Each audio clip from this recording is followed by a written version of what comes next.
Krishna, Hare Krishna, Krishna Krishna, Hare Hare, Hare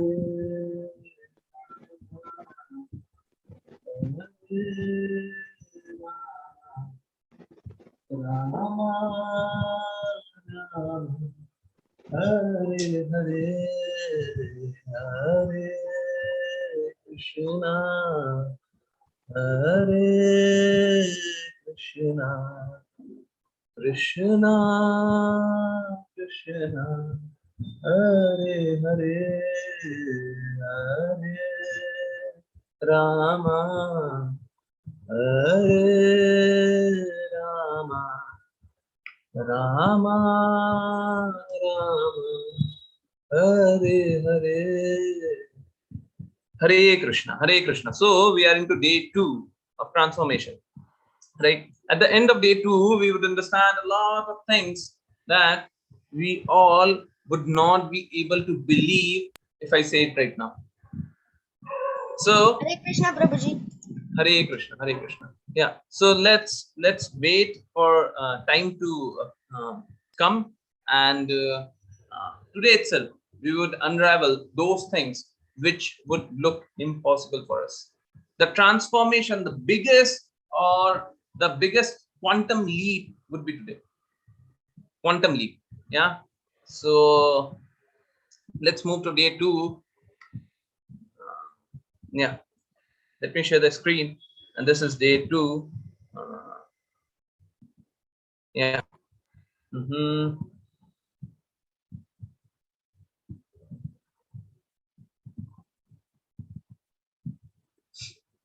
Hare Krishna. So on day 1, what did we see? We saw that Arjuna was just talking, and Krishna was hearing. It actually tells us how a teacher should be. A teacher should first hear, and thereafter speak. Krishna was just hearing Arjuna. Krishna was just hearing the lamentation of Arjuna. Why is he crying? What does he want? Right? And thereafter, we saw yesterday itself that Arjuna was surrendering, and we saw who Krishna is. Krishna is the Supreme Personality of Godhead. Krishna is the Supreme God, Supreme Person. Who owns 6 opulences? Anyone? Who are those 6 opulences? Please write in the chat box. What are those 6 opulences we are talking about? Krishna is the owner of 6 opulences. What are those? First. Anyone having any of these is coming from Krishna only. What are those 6? Keep writing one by one. Knowledge, yeah. What more? Knowledge, renunciation. Renunciation is the 6th one. Okay. Knowledge, beauty. Knowledge, beauty. What more? Wealth, yeah. Fame, okay. Knowledge, beauty, fame, wealth. What is the 6 opulences that we? Potency, strength, yeah. Knowledge, beauty, wealth, strength, fame, and renunciation. These are the 6 opulences. Anyone having any of these is coming from Krishna only. No one has any of these 6 opulence without sanction of Krishna. Yeah. So Krishna is all attractive, and we saw those 6 opulences of Krishna. Now Arjuna gave 5 reasons for lamentation. Actually, it tells us very significant thing.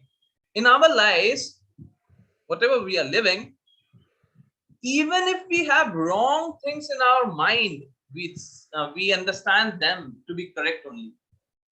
Like Arjuna was thinking these 5 reasons to be correct. Any one of us who feels that this is not correct, any of these reasons not correct, compassion, yeah, it should be compassionate. Arjuna should be compassionate. No enjoyment. Arjuna should feel that there should not be any enjoyment. Sin, yeah, Arjuna should feel that it would incur sin. Family tradition would be broken when one brother kills another brother. Indecision, there would be an indecision when he sees, yeah, he's my family member. At the same time, he should not spare him, because these sons of Dhritarashtra were really bad people. In our daily lives, we do the same thing. We have our mind and we think that whatever we are thinking is correct. Whatever we think is correct. Yesterday only in live session, someone told everyone is right. I call it everyone is right in their righteousness. But who defines that righteousness? Someone's righteousness would be correct. Someone's righteousness would be wrong. Who would define it? How would we know? Else, we would think that even a terrorist is correct. Should we think that way? If we justify something like this, I'm saying for the sake of saying, if we justify something like terrorism, then we would have a soft heart towards terrorism. We should have a distinction between right and wrong. Who would decide it? Krishna in this chapter clearly mentions that whatever you are thinking is incorrect. These 5 reasons, every of these reasons is incorrect. If we have not read Bhagavad-Gita, if we have not have a little understanding of Bhagavad-Gita, then we would say, no, these are correct only. Where are these wrongs? But now we would discover how these are wrong, and thereafter we would move on to chapter number 3, which is very, very interesting. So these all 5 reasons are wrong and why they are wrong. So first, let's understand what Bhagavad-Gita 2.14 says. It says, O son of Kunti, the non-permanent appearance of happiness and distress and their disappearance in due course are like the appearance and disappearance of winter and summer seasons. They arise from sense perception. O son of Bharata, and one must learn to tolerate them without being disturbed. Krishna is saying, do not be happy when there is situation of happiness. Do not be sad when there is situation of sadness. Actually, our definition of happiness is really very, very hollow. Whenever anyone comes and takes blessing from us, what do we say? Be happy. But do we understand, can we be happy? No, we can't be happy. If we want to be happy in this world, it would be temporary. Like this tree is full with leaves and fruits and flowers at this point in season. In some other season, it would shed all its leaves. Fruits would not be there, flowers, no chance. So this is like happiness and sadness of this world. If you know that today you are happy, tomorrow you have to be sad, would you be too much engaged into your happiness today? Or would you be too much sad into your sadness tomorrow? No, you should not be. That is what Krishna is saying. You should not be too much happy or too much sad. Actually, the word is equanimity. Equanimity means having an equal state of mind. Do not be too happy or do not be too sad. If you are too happy, then you would be sad someday. If you are too sad, you would be happy someday. Any which ways, you have to come down to equanimity if you really want to be what we call as happy. If you really want a healthy life, then you should have equanimity. Do not be too much happy or too much sad. Yeah.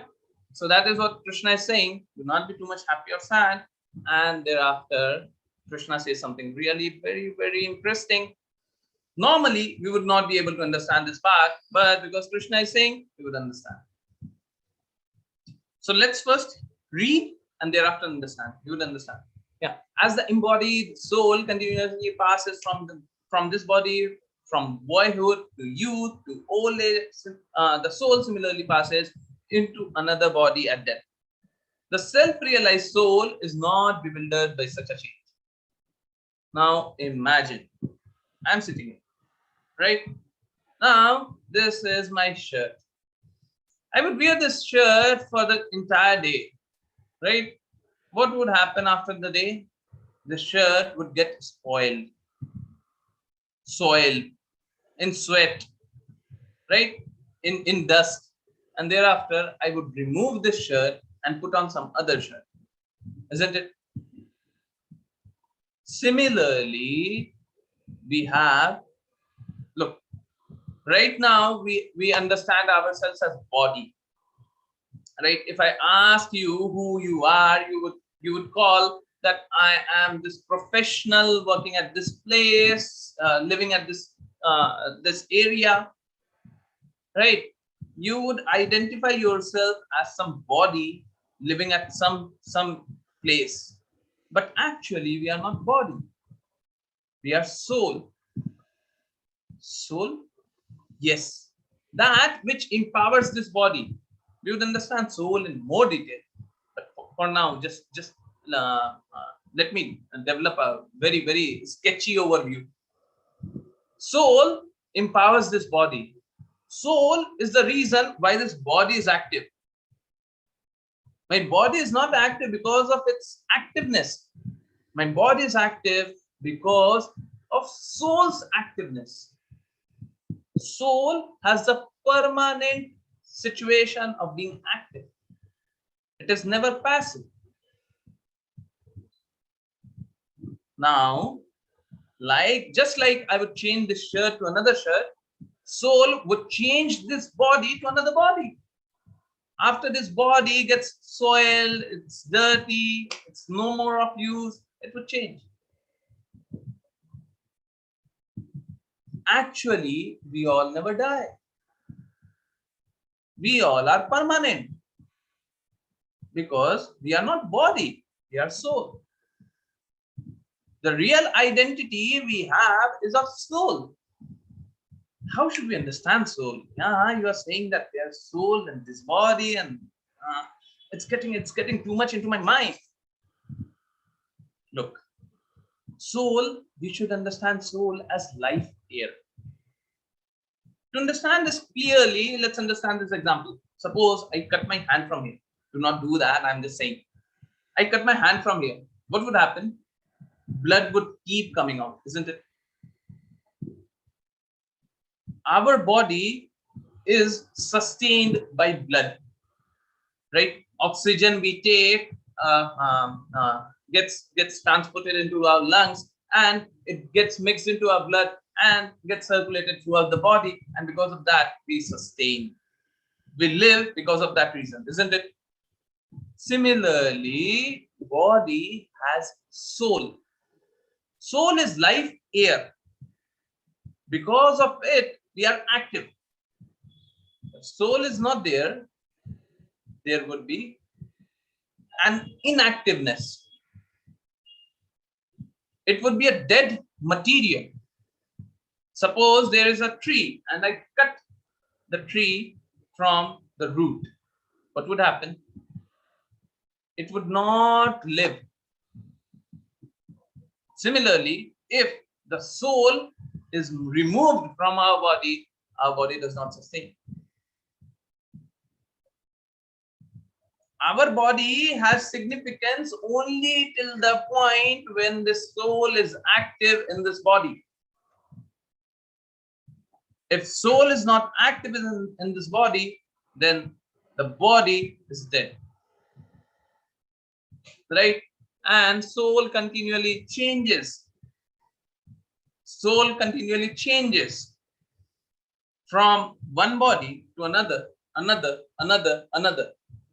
This change would keep on happening until a point. We would understand about that point why bewilderment means confused. Yes. So we would understand why and when this change would stop. Right? In today's chapter only. Yeah. So wait until we discover this. So this is soul. Now we have developed a very good understanding of soul. Now understand this. For a soul, there is neither birth nor death at any time. Soul does not take any birth. Soul does not die. He did not come into being, does not come into being, and will not come into being. He is unborn, eternal, everlasting, and perennial. He is not slain when the body is slain. Okay. What is this? Look, there are two things. One is Atma. One is Atma. There's another thing, Paramatma. Right? Paramatma or Krishna. We understood about Krishna yesterday, right? Paramatma is no other than Krishna. Brahman, Paramatma, Bhagwan. Isn't it? Paramatma, second level of realization. Now, Paramatma has these qualities. Krishna has these qualities. Krishna is unborn, Krishna is eternal, Krishna is everlasting, Krishna is primeval. Because Paramatma has this quality, because Krishna has this quality, Paramatma and Krishna, we would use this interchangeably. Because Paramatma has these qualities, Atma has same qualities. We have the same qualities because Paramatma has it. So the soul is unborn, does not take birth anytime. It existed from the start of the time. Because Paramatma existed from the start of the time. Right? Paramatma existed from the start of the time. Soul existed from the start of the time. It is eternal. Eternal means ever existing. Again, ever existing and primeval. Primeval for a long time. It has been existing for a very long time. He is not slain. The Atma or the soul is not slain. Does not die when the body is slain. When body dies, the soul does not die. Soul is permanent, body is temporary. Right? Everybody has age. Human body has, let's say, an average age of 80 to 100 years. Right? Maybe lesser these days, 70 years. Right? Now, the soul cannot be cut into pieces by weapon, nor burned by fire, nor moistened by water, nor withered by wind. So we can well understand the soul is very comfortable. Right? If you want to understand the size of the soul, pick your hair and see the top of the hair and divide it into 10,000 parts. Yeah, that is what we have to do. Divide it into 10,000 parts. One part of it would be the size of the soul.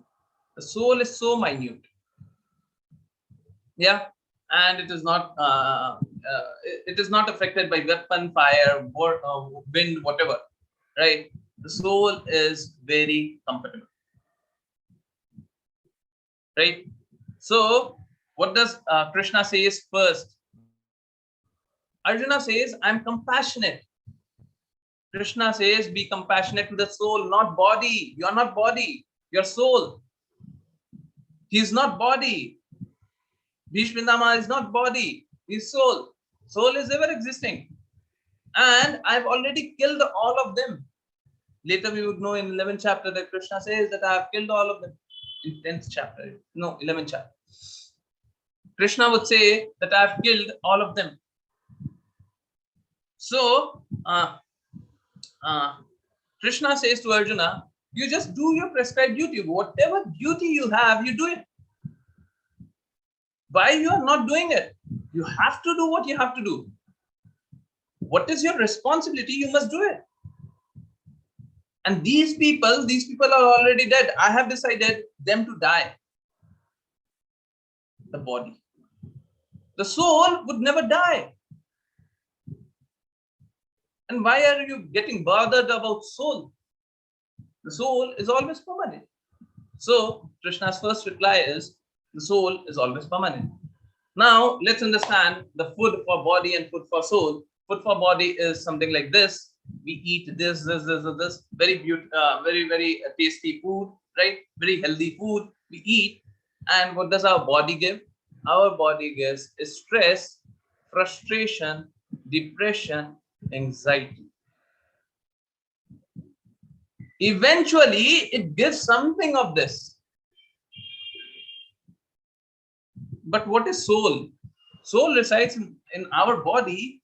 And what is the food for soul? The food for soul is Krishna's name. And what happens when we take Krishna's name? We become very, very, very happy.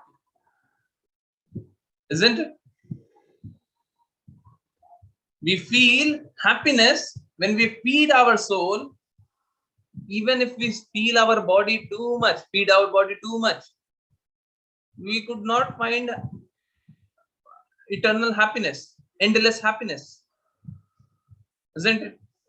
Why is this? We would understand maybe in today's or tomorrow's session. Yeah. Okay. Now, question number 2. Point number 2, Arjuna was making was no enjoyment. Krishna says there is enjoyment in enjoyment. Krishna says either you would be killed in the battlefield and you would attain heavenly abode. You would go to heavenly planets and you would enjoy, or you would die. You would die. Sorry, you would die and go to heavenly planet, or you would enjoy the kingdom in this loka. If you stay in this loka, you win. When you win, you enjoy a kingdom. If you die, you go to heavenly abode and you will enjoy. So there's enjoyment and enjoyment. You're saying no enjoyment. Right? And more than that, your enemies would describe you in many unkind words and scorn your ability. What could be more painful for you? For a Kshatriya, being dead is very little thing. But to be made fun of, it's very, very, very bad. Very bad. Right? It's worse than being dead.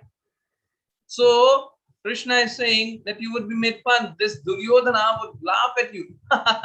This Arjuna came to battlefield and ran away. Now this would be more painful.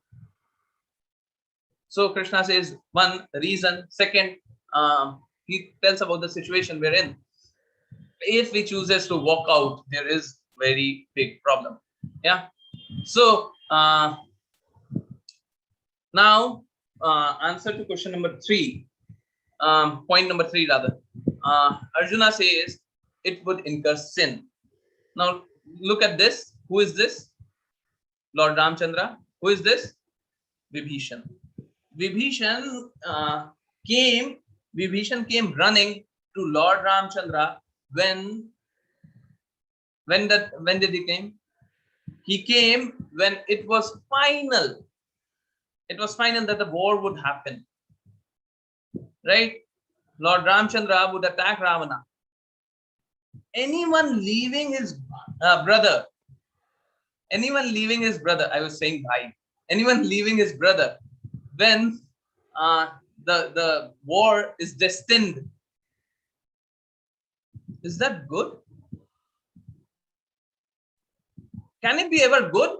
You are leaving your own family member when they require you. Is that good?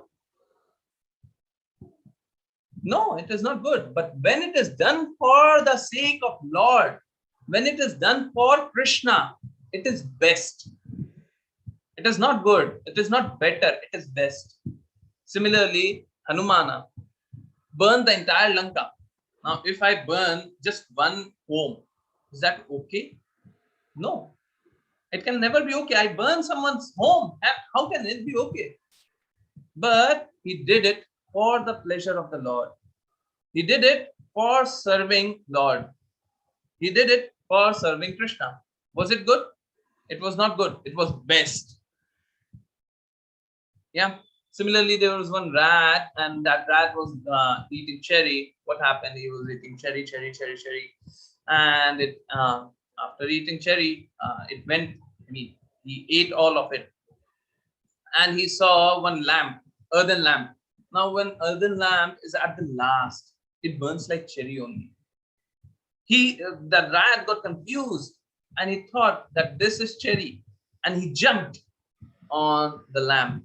He got himself burned, but by the time he got himself burned, he was near a deity. Deity is Krishna's this one, uh, Krishna's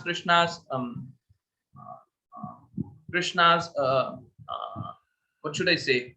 Uh, when we go in temple, we see Krishna's statue. The word is not a statue, right? Krishna's a statue. It is active, right? Deity is active. We would understand about this concept later. But just understand that it was Krishna only, because Krishna and a Krishna deity are non different. It was Krishna only, and this rat circumvented, moved round and round. As he was burned, he moved round and round in front of Krishna, and Krishna felt that this rat is doing his seva. This rat is trying to serve me. Even little service done for Krishna has immense benefit. He was liberated only because of that. What is liberation? We would know, but he got something very, very good because he circumvented Krishna when he was in distress. Yeah. So even little service done to Krishna has immense benefit. How can there be sin? Yeah. So this was the point number 3. Now point number 4. It was family tradition. Now Arjuna said that the family tradition would be broken and people would do wrong things, because they would say that Arjuna too did wrong thing. When time came, Arjuna too did wrong thing, right? He killed his own family members. Now this is a father telling his child how to wear this dhoti, how to wear this cloth. Now understand that knowledge comes in some degree, in some form, right? So the knowledge to this child is coming to his from his father. If this father is not there, where would knowledge be? So Arjuna was correct? No. Krishna said, you are just thinking about your own family. Just think about how many families are there. Just think about how many people take inspiration from you. In today's chapter itself, we would understand that whatever a leader does, a common man follows. So Krishna said that think about how followers would follow you. They would think that even Arjuna ran away. Even Arjuna killed his own family member. Even Arjuna did not fight. When time came, I too would not fight. It would create Varna Shankara, good for nothing population. When time would come, they would not act. Is that good? No. Then you must act. You must kill. Else people would take wrong inspiration from you. Isn't it? So destruction of family tradition. So Krishna says that be a role model, do the right thing rather than being a Varna Shankara, good for nothing population. And yes. Now point number 5. 5th question was indecision. Now this was I don't know whether all of you can understand this pastime. This is Arjuna. Arjuna was told by Guru Dronacharya that you target the eye of the bird, right? Dronacharya in fact told everyone. There was Pandavas and Dhritarashtrayas, right? So he told everyone, target the eye of the bird, and thereafter he asked each one of them, what do you see? They say that I see the tree, I see the leaf, I see the sky, I see this, I see that, I see that. When he asked Arjuna, what do you see? Arjuna said, I see just the eye of the bird. Arjuna was not able to see anything else but the eye of the bird, because he was told by his guru that you have to see the eye of the bird only. Guru told him that you have to see the target only and you do not have to see anything else. And therefore Krishna says in Bhagavad-Gita that those who are resolute, those who are on this path are resolute in purpose and their aim is one. O beloved child of Kurus, the intelligence of those who is Sorry, again this.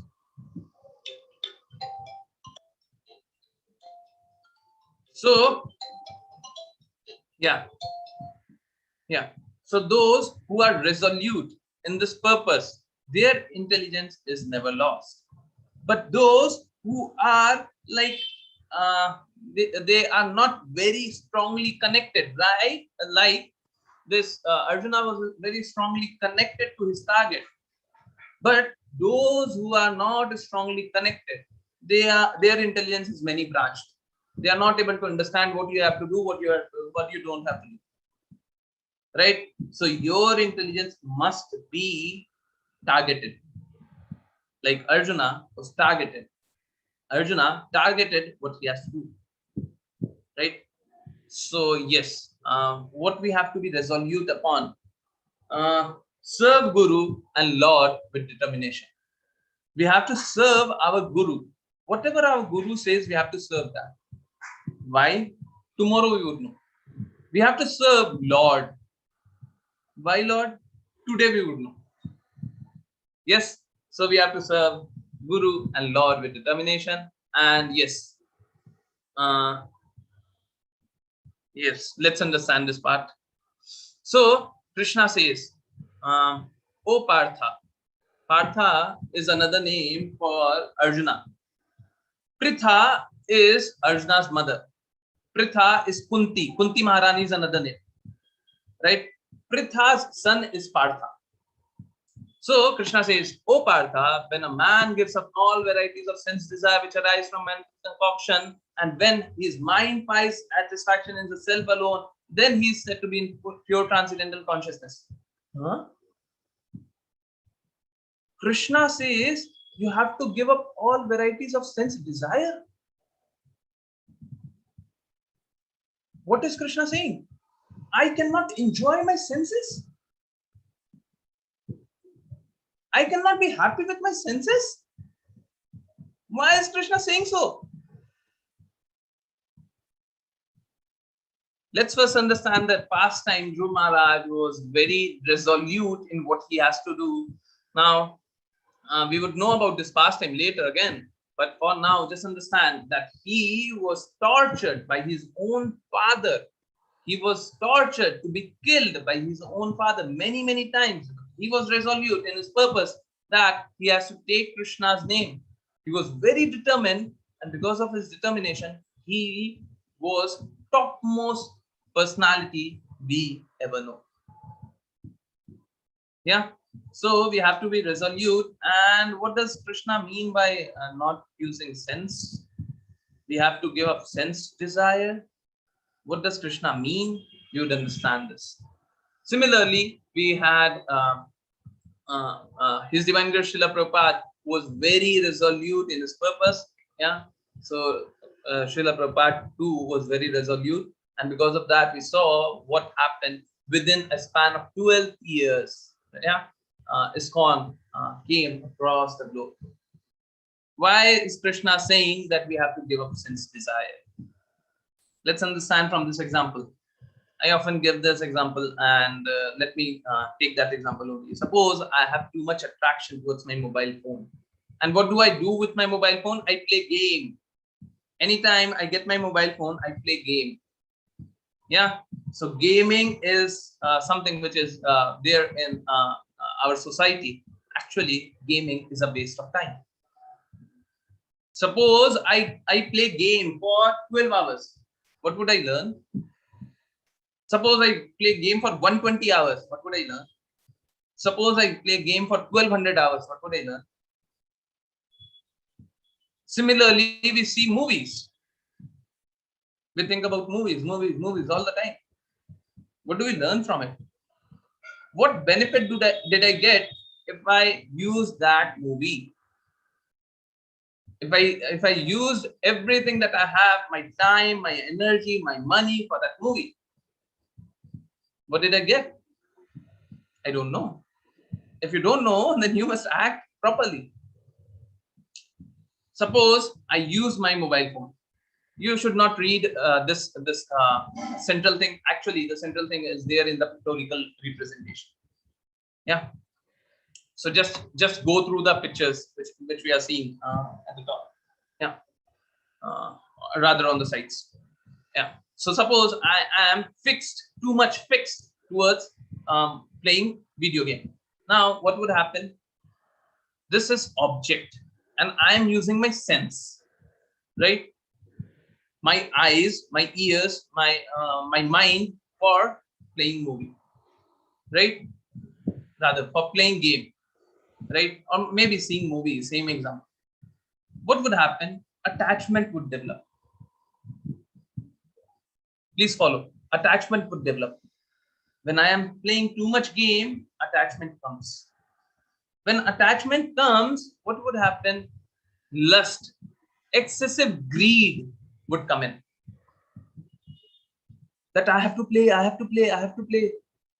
And this happiness would not be permanent. Whether my mobile would get switched off, whether it would happen that my mother would snatch my mobile phone because she would see that all through the day you are seeing this mobile. She would come and snatch my mobile phone, or my mobile phone would get bad, some other wrong things would happen, something or the other thing would happen, and this mobile would not function properly for me. What would happen then? Anger would come in. I'm not allowed to play. Anger would seep in. And thereafter, whatever we are doing, we would just be thinking, how can I play? Delusion would come in. Whatever we are doing, we would think of playing mobile game only. I'm doing my homework and I'm thinking, how can I play my mobile game? I'm doing my office work and I'm thinking, I want to play that mobile game. And if I am doing some work and my mind is deviated, there would be a bewilderment of memory. We would be confused. And therefore, our intelligence would be lost. And slowly we would fall. Our failure is guaranteed if we use our senses for ourselves. Krishna says that we have to come out of our sense pleasure, right? Krishna says we have to give up sense desire. Now we understand that if we are using our senses for ourselves, we are falling. So what should we do? We have an answer. Suppose we are using our senses for ourselves, just like this person. I would not fall.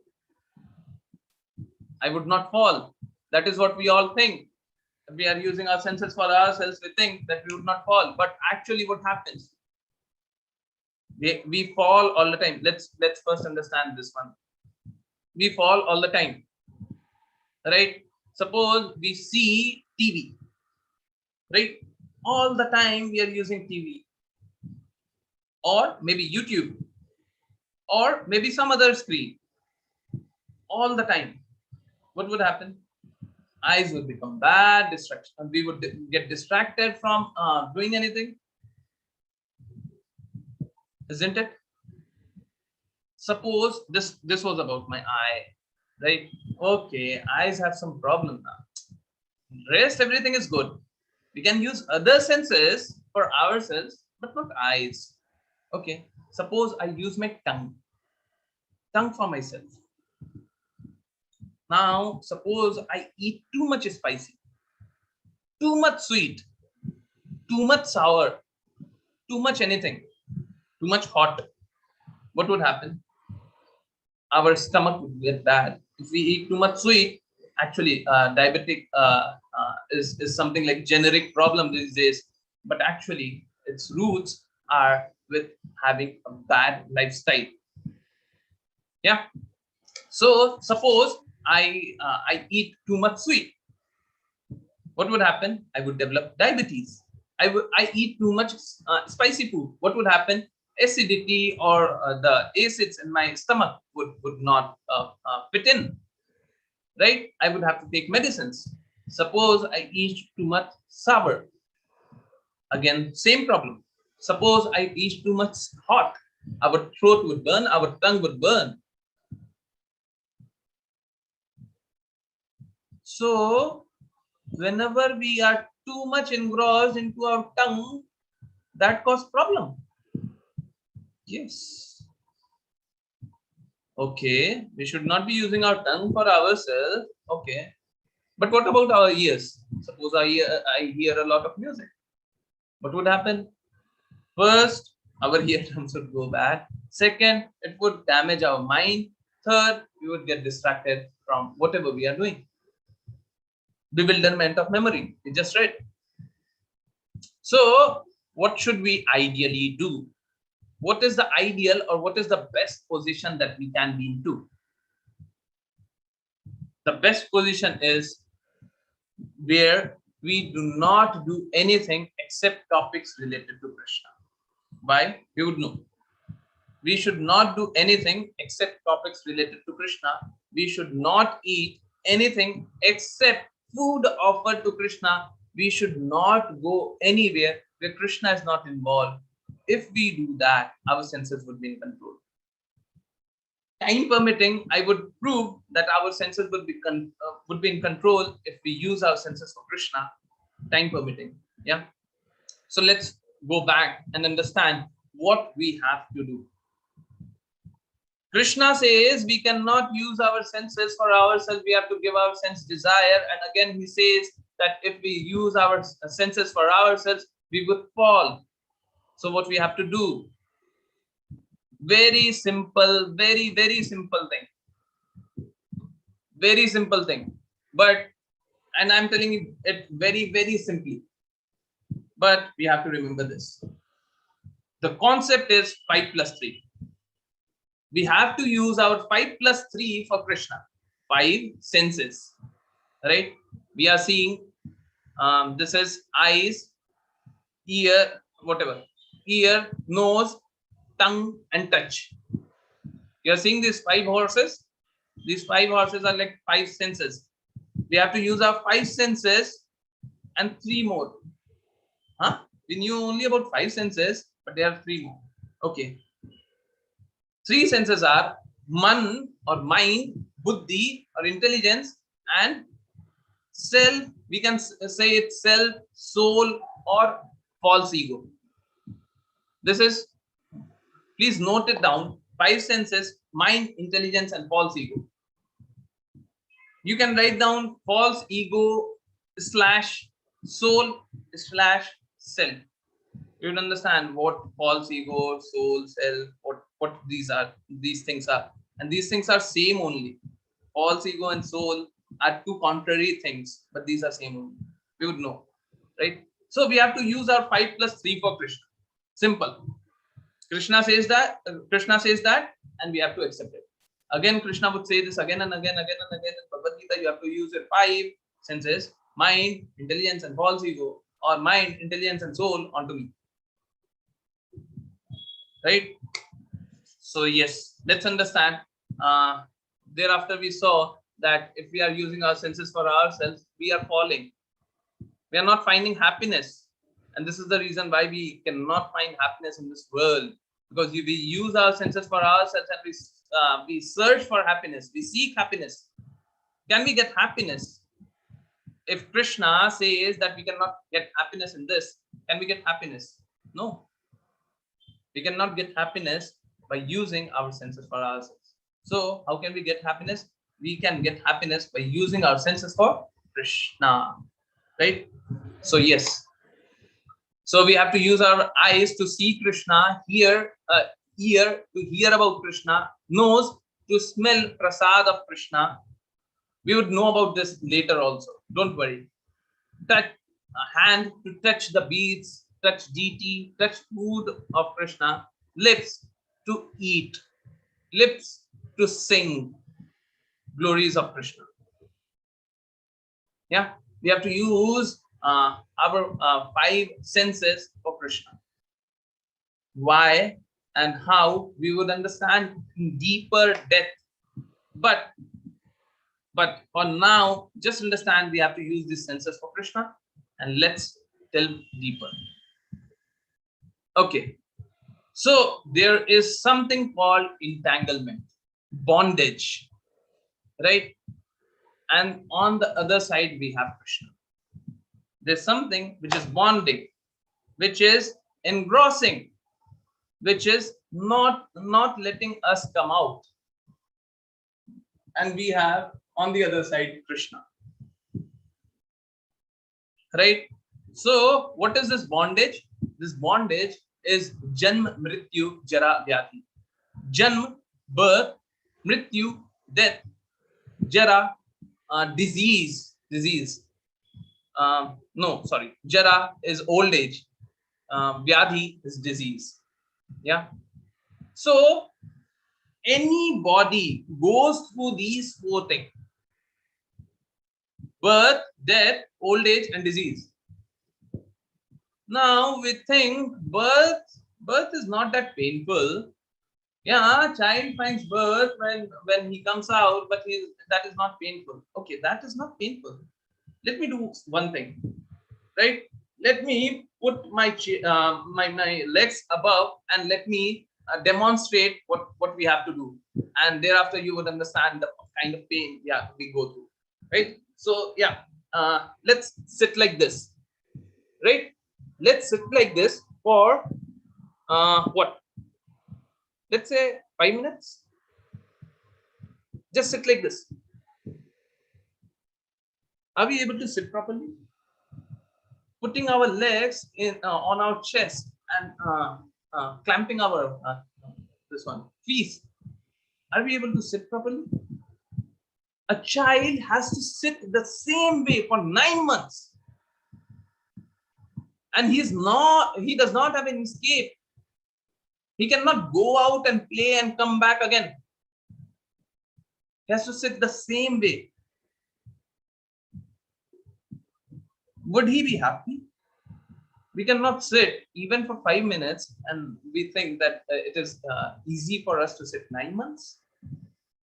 Only because we cannot experience pain. It is not pain. What is this understanding? There's a lot of pain involved.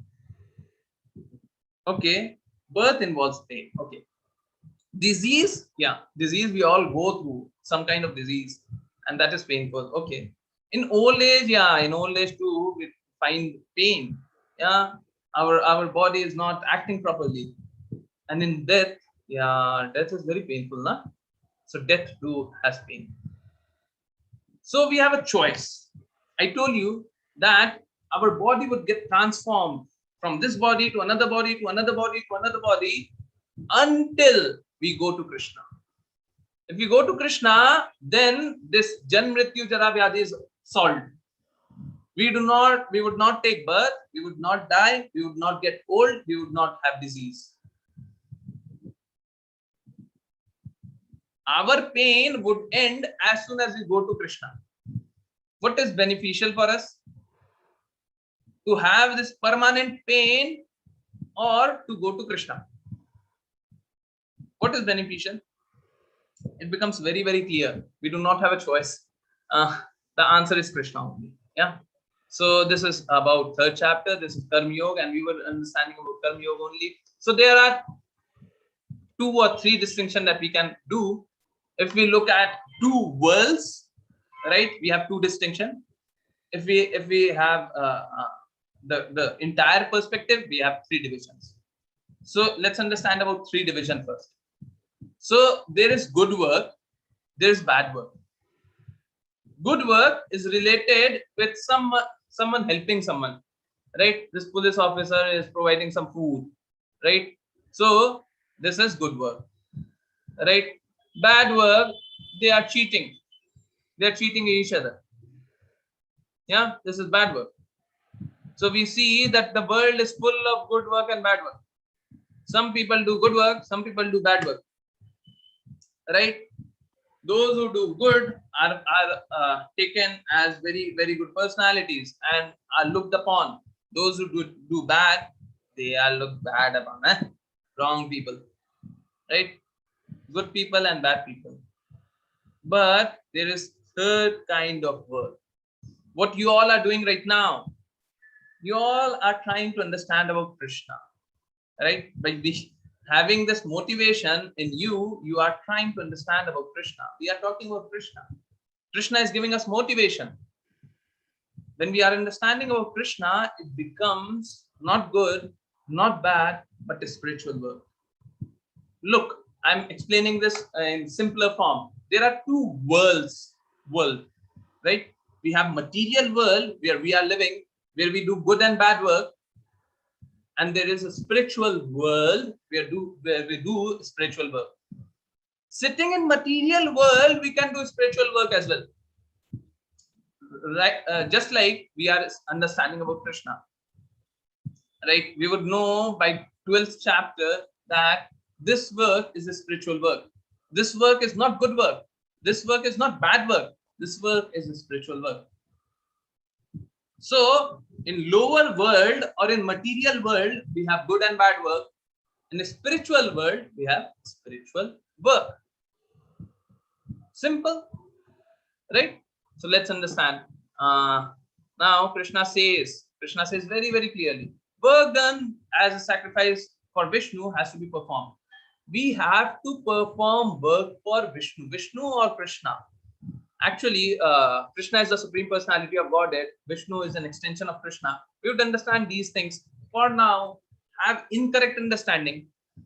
Let me emphasize upon this point: incorrect understanding that Krishna and Vishnu are same. Right? Okay. A work done as a sacrifice for Vishnu has to be performed, otherwise work causes bondage in this material world. Bondage is what? Janma, mrityu, jara, vyadhi. Birth, death, old age, disease. Work done as a Vishnu has to be performed. If we are doing work for Krishna, then we are free from this birth, death, old age, disease. Else we get entangled into it. If we do good and bad work, we get entangled. So if we are doing work for Vishnu or Krishna, this is spiritual work, and this does not cause any bondage. Therefore, O son of Kunti, perform your prescribed duty for his satisfaction. For Vishnu's satisfaction, we have to do our prescribed duty, and in that way, you will remain free from bondage. So, if we have to come out of these problems, what is the solution? Krishna is the solution. Yeah, it becomes very clear, isn't it? So, what we have to do? We have to do spiritual work. Okay, what kind of spiritual work we have to do? We would know. We would know later. Yeah. For now, we just have to develop this understanding that we have to do spiritual work. Okay. Now, this is about getting food. Sorry, the picture is not proper. Food. All living bodies subsist on food grains. So we subsist on food grains. We eat food grains. And what do? We do sacrifice. So there are a lot of sacrifice. In modern age, we do different kind of sacrifice. In earlier age, we used to do different kind of sacrifice. But we have to do sacrifice. And by doing sacrifice, we get rains, and by the rains, we get fruits and flowers and whatever eating material. And thereafter, rains are produced by performing yajna or sacrifice. And thereafter, we eat and do our prescribed duty, which is again sacrifice. So this chakra or this circle keeps on happening, right? Someone would say that, okay, yagna produces rain. How come rain happen in these ages? I have a clear answer to it, but for now, please do not please do not deviate on all those things. Let us focus on the topic, right? Yeah. So this we already saw. We already heard it again. So just see this example. He's saying that please do not smoke. He's the leader, and he's saying please do not smoke. Followers are saying we would not follow what you say. We would follow what you do. Isn't it? You are smoking, and I too should smoke. If you do not smoke, I too would not smoke. So it is mentioned that whatever action a great man performs, action, not words, whatever action a great man performs, common man follows, and whatever standard he sets by exemplary acts, the world pursues. Isn't it? So, yeah. And the spirit soul is bewildered. Just a minute. The spirit soul is bewildered by the influence of false ego. False ego. Do you remember something? 5 senses, mind, intelligence, and false ego. Okay. This is the third. Okay, the spirit soul is bewildered by the influence of false ego. We think that we are something. That is false ego. Thinking himself to be the doer of activities that are in actuality carried out by the three modes of material nature. Okay, who carries out these work? The three modes of material nature. What are those? We would know later. You just need to understand we did not do it. We think that we did, but we did not do it. In arrogance, we say that I am always right. In arrogance, we say that do not teach me. This is nothing but ahankar. Ahankar or false ego. Right? So where does this ahankar takes birth from? And how does it all happen? We would understand about this later. But for now, just understand, we think that we are the doer.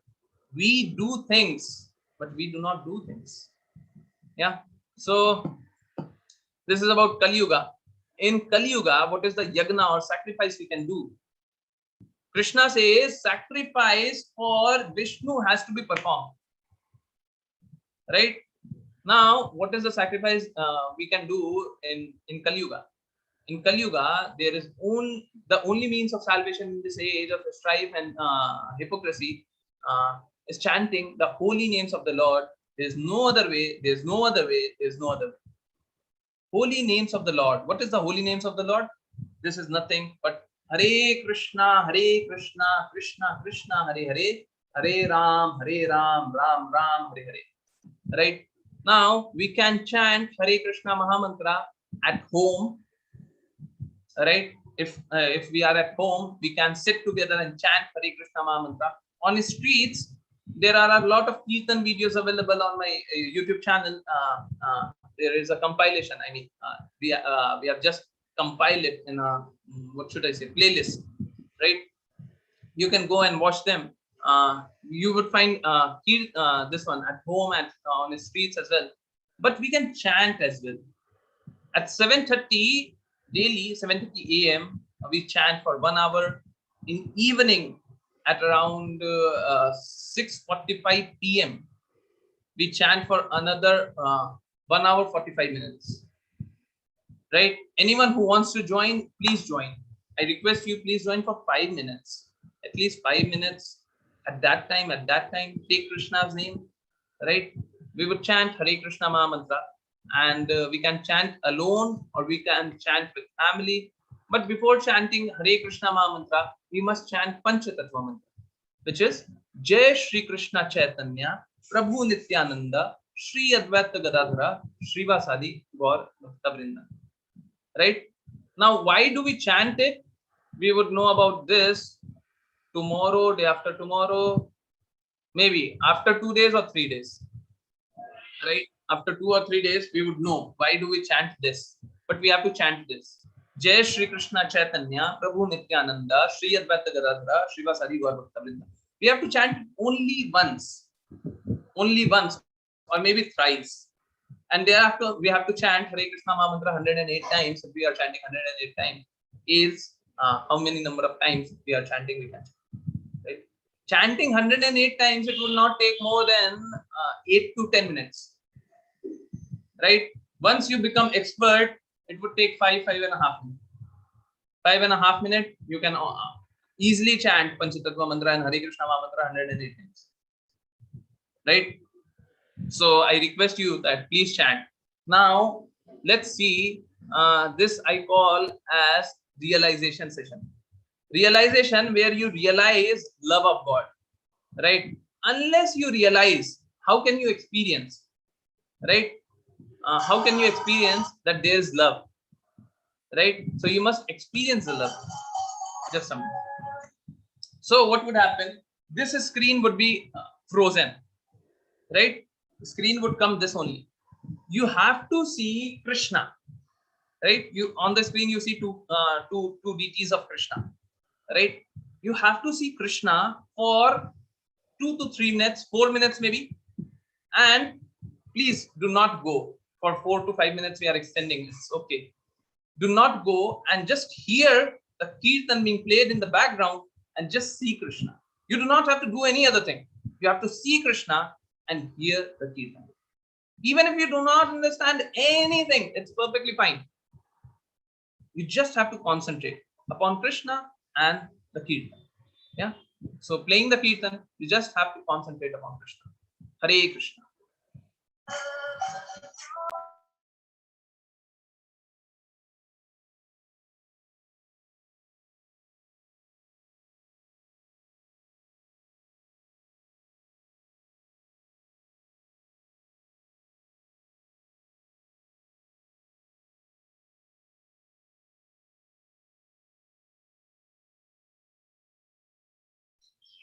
Hare Krishna. The voice is not coming.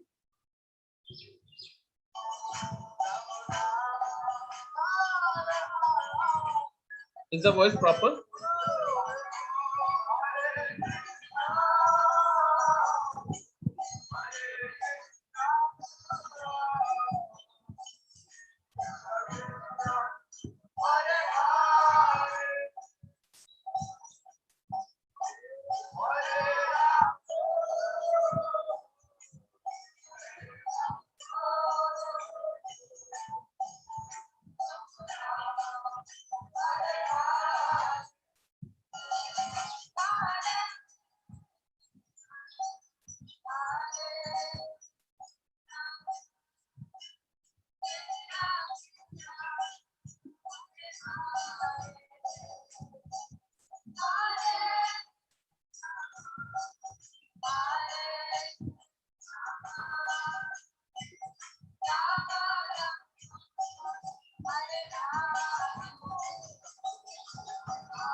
Hare Krishna, Hare Krishna. I know the network was not good. I mean, I don't know how the sound quality was not good, but you were able to hear, right? So, what did you feel?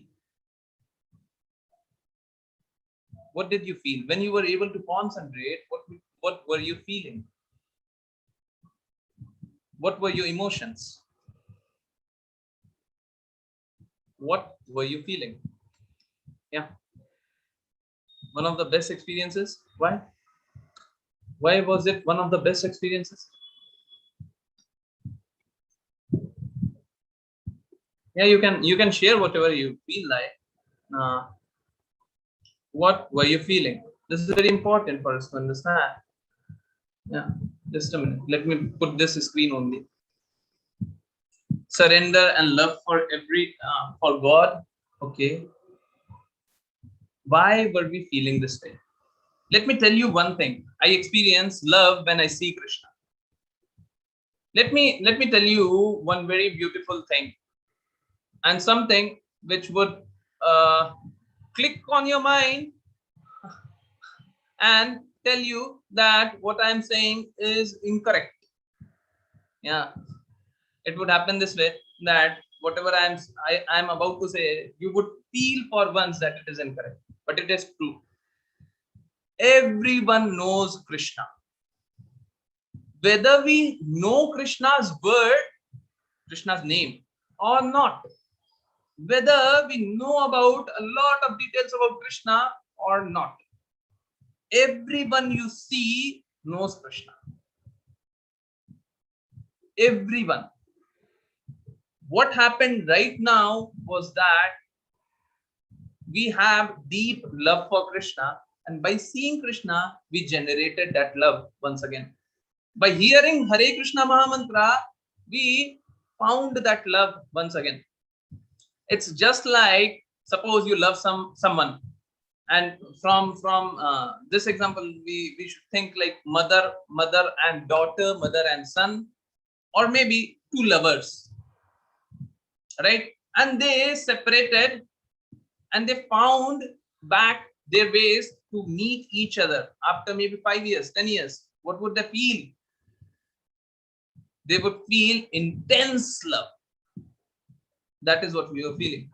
We all, even if we did not have heard about Krishna ever in our lives, if we have not heard about Krishna, then also we know that we have deep love for Krishna, and we are able to witness that. So we would understand why everyone knows about Krishna, why everyone is disillusioned that they know, but they are not able to realize it every time. Yeah, slowly we would understand this, and this would be revealed in later chapters. That's all for today. Hare Krishna. Thank you so much for extending the time got extended. Yeah. If you have any question, if you have any doubt, you may raise your hand, or I would unmute everyone if I do not find any hand raised. Any question related to anything? No hand raised. Unmuting everyone. Yeah. So anyone can unmute themselves and ask question. If you have question, you may ask it. Any question? Hare Krishna, Satish Prabhuji. Were you able to understand? Was I going too fast? No, it was quite at a good pace. We could understand. Okay. Do you have any question? No. Okay, nothing. Okay. Yeah. Do any one of us have any question? No. No questions. Nothing. Good. So let's understand more and more.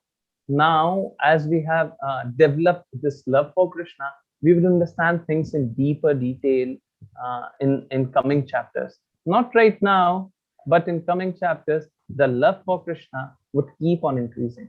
Yeah. So let's understand why and how we would be connecting deeper and stronger with Krishna. Yeah. I am sure by now you must be experiencing some change within you. It has been some 25, 26 hours, right? 25 hours, something. And within 25 hours, when our first session is started, by the end of second session, we are experiencing some significant change. Slowly, this change would keep on building up. And we would be very strong, very different personality than we were at the start. Yeah. Thank you everyone for joining. And let's do Vaishnav Pranam Mantra. I forgot yesterday. I'm really sorry. I forgot. I was just thinking about Kirtan. Actually, this is very important. Yesterday, I told that we raise our hand, right? Like this, we raise our hand while doing Hare Krishna Mahamantra. Why do we do that? We would know this at the end. Yeah, still there is end. So we have to wait for just 1 to 2 minutes. Before this, let's understand Vaishnav Pranam Mantra. What is Vaishnav Pranam Mantra? Vaishnav is anyone who takes name of Krishna, right? Anyone who takes name of Krishna is Vaishnav. And Vaishnav Pranam Mantra is bowing down to anyone who takes name of Krishna. Why? Bowing down to everyone. Yes. Why? Because if they have taken name of Krishna, they become just like desire tree. Desire tree, you can see on the screen. They are just like desire tree. Desire tree can fulfill all the dreams, all what we are desiring, right? So what we have to do is we have to bow down to everyone, take blessing from everyone, and this is taking blessing. So Reddy Prasad, you first do, and thereafter we would follow, and thereafter I would do, and we would follow, and thereafter we would know why we raise our hand. Yeah. So Reddy Prasad, read one line, and we all would follow. Yeah. Hare Krishna. You can unmute yourself. Everyone should unmute. Hare Krishna, Prabhuji. And ideally, everyone should put on their video. Yeah. Please start. Vancha kalpatarubhyascha Vansha kalpatarubhyascha kripa sindhubhya eva cha kripa sindhubhya eva cha. Everyone. patitanam pavanebhyo Patitanam pavanebhyo vaishnavebhyo namo namaha. Vaishnavebhyo namo namaha. Again, I am repeating the same thing, and thereafter we would do one very beautiful thing. Okay. Vansha kalpatarubhyascha Vancha kalpatarubhyascha kripa sindhubhya eva cha kripa sindhubhya eva cha patitanam pavanebhyo patitanam pavanebhyo vaishnavebhyo namo namaha. vaishnavebhyo namo namaha. Now you would understand it, what I am saying, but you would understand it would take some time maybe. So right now you just have to do Jai as I would do Jai. You just have to do Jai. You would understand a lot of what I am speaking. If you do not understand, even then you do Jai, and thereafter we would do Hare Krishna Mahamantra. Anant Koti Vaishnavrinda ki Jai. His Divine Grace Srila Prabhupada ki Jai. Bhagavad-Gita ki Jai. Jai. Sabhi bhakton ki Jai. Hare Krishna. You can switch on, so you can switch on your video and you can raise your hand and do together with me, and then we would understand why we do this. Hare Krishna, Krishna Krishna, Hare Hare, Hare Rama, Rama Rama, Hare Hare, Hare Krishna, Krishna Krishna, Hare Hare, Hare Rama, Rama Rama, Hare Hare, Hare Krishna, Krishna Krishna, Hare Hare, Hare Rama, Rama Rama, Hare Hare. Hare Krishna. So why raising our hand? Isn't it? Suppose I have a revolver, I have a gun, and I point out to you, and you say that no, please do not kill me, I am surrendering. What do? We raise our hand. We raise our hand in surrenderance. That is what we have to do. We have to raise our hand in surrenderance to whom? Krishna. We have to raise our hand in surrenderance to Krishna, and we chant Hare Krishna Mahamantra. Right? Thereafter, we chant Hare Krishna Mahamantra, and by shaking our head, we are just dancing. Vaishnavas dance in different ways. This is just one way of dancing, right? We are dancing the pleasure that we are surrendering to Krishna. We would understand in later chapter that those who are good people, only they surrender to Krishna. Krishna says this in Bhagavad-Gita. I should not be using this here, but let me say this. Krishna says in Bhagavad-Gita, demons do not surrender unto me. Those who are good, they would only surrender. Yeah. So we would understand this in later chapters. Yeah. For now, Hare Krishna Prabhuji, I have classes. Can I leave? yeah. For now, we are ending Hare Krishna, Hare Krishna, and we are not ending the session. We are playing the kirtan. After that kirtan, we will play at 7:30 Hare Krishna Mahamantra. Those who can stay, we will stay. Hare Krishna, Hare Krishna, Hare Krishna. Yeah. So let's hear kirtan now. Krishna